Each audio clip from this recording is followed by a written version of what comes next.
On May 3rd early morning, these were the scenes that were noticed across different airports in the country. People were trying to understand what happened to their flights. They went in with their luggage, they were ready to board the flight, all was set from their end, but unfortunately, they realized that there was nobody who was ready to issue them the boarding passes. There was nobody to even answer their queries. This was the situation because Go Air filed for bankruptcy on May 2nd, and on May 3rd, these were the scenes early in the morning around the country.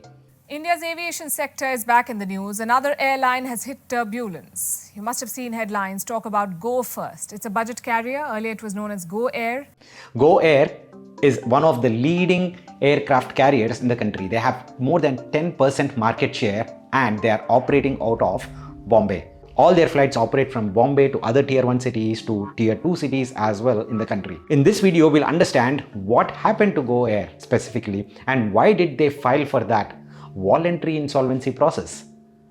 To understand that, let's look at what was the total debt for Go Air to start with. Go Air mentioned in their bankruptcy filing on May 2nd that they had EMIs, monthly EMIs to pay, and the EMIs that they paid in April was around 6,521 crores.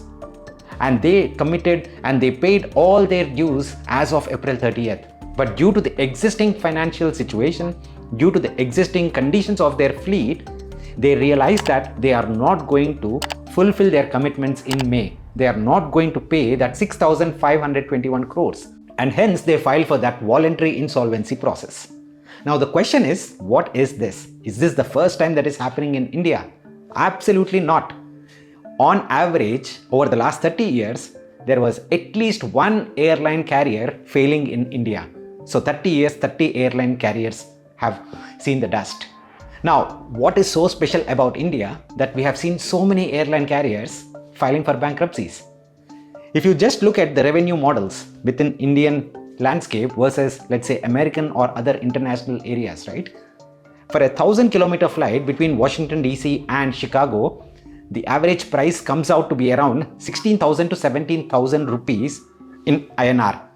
And if you look at a 1,200-kilometer flight from Hyderabad to Delhi, the same flight would come for 7,000 rupees after all the inflation and everything that we have accounted for. You might simply say that, hey, of course the purchasing level, all that stuff is different, high income country. I agree. But if you look at the cost structure for these airlines is not very different.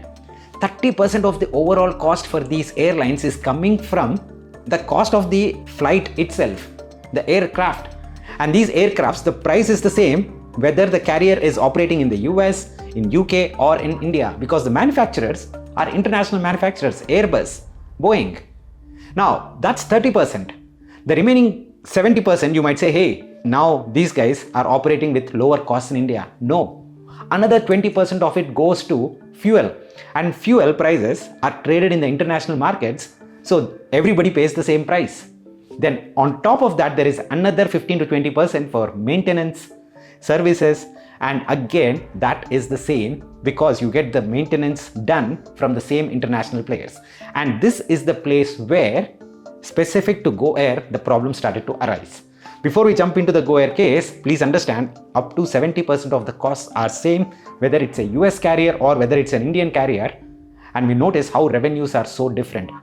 So obviously the Indian carriers are working with a disadvantage and they do not have a lot going in their favor. Now what was happening with Go Air specifically? Go Air mentioned that they have lost close to 47 years of flying time, that is 17,000 hours.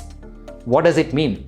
They said that their aircrafts are not flying because of faulty engines, and they want some of these engines to be replaced by the spare part manufacturer and the spare parts and engine manufacturer Pratt & Whitney. Pratt & Whitney, however, was not committing to issuing spare parts or replacement engines to Go Air, and that was the exact issue that Go Air was facing. Their aircrafts were available, but their aircrafts were not flying because of faulty engines, and the person who was responsible for the spare parts support service, they were not helping them out. And they said, if these aircrafts are not in the air, then we are losing. This is not just a problem for Go Air, by the way. Airbus CEO has highlighted a few days back the exact same thing.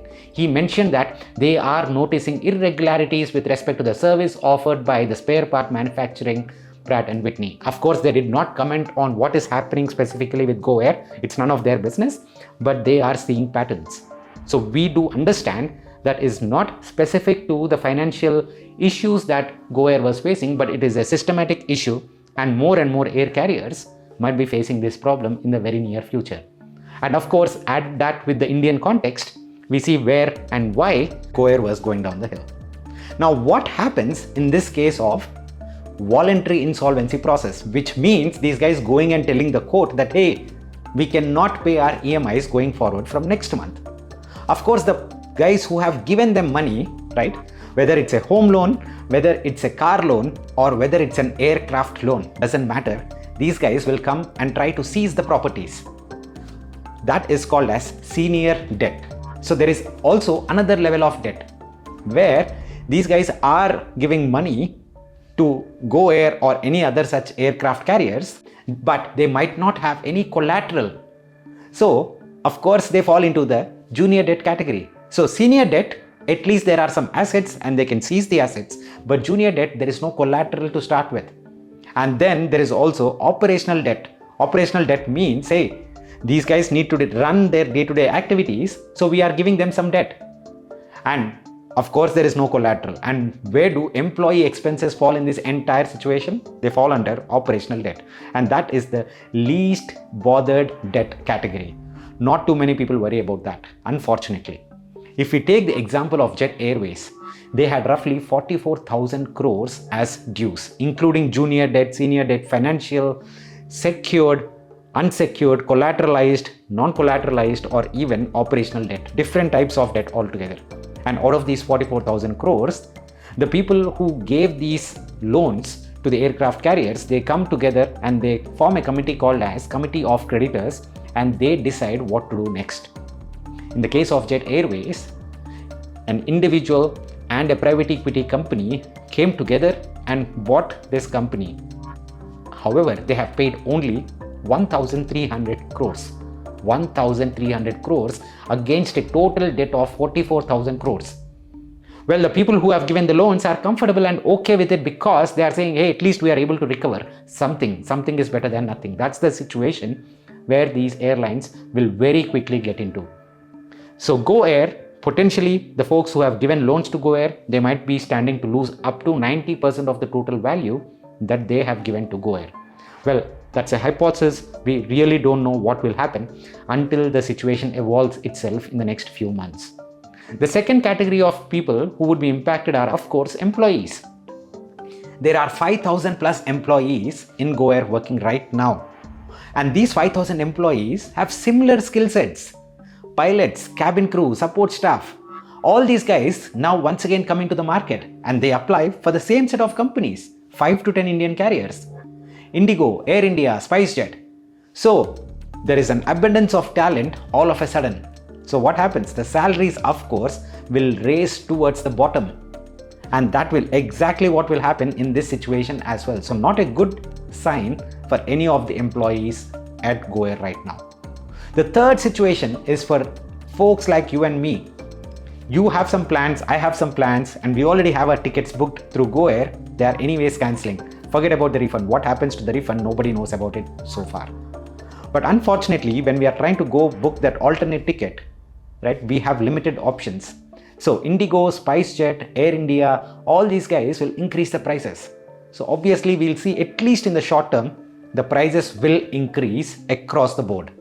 In the long term, hopefully it will normalize. It is not uncommon for Indian air carriers specifically to go down. And this is not the first time as well. We have seen big names like Sahara, Kingfisher, Paramount, and some other big airlines which are even backed by Government of India. Thank you so much, guys. I hope you understand that this situation is not a great situation to be in for any of these stakeholders involved with Go Air. We'll again see you in the next video. Thank you so much. If you have any questions and if you have any other thoughts with respect to bankruptcies, why don't you please share it in the comments, and I'll try to answer as many questions as I can. Take care. See you again. Bye-bye.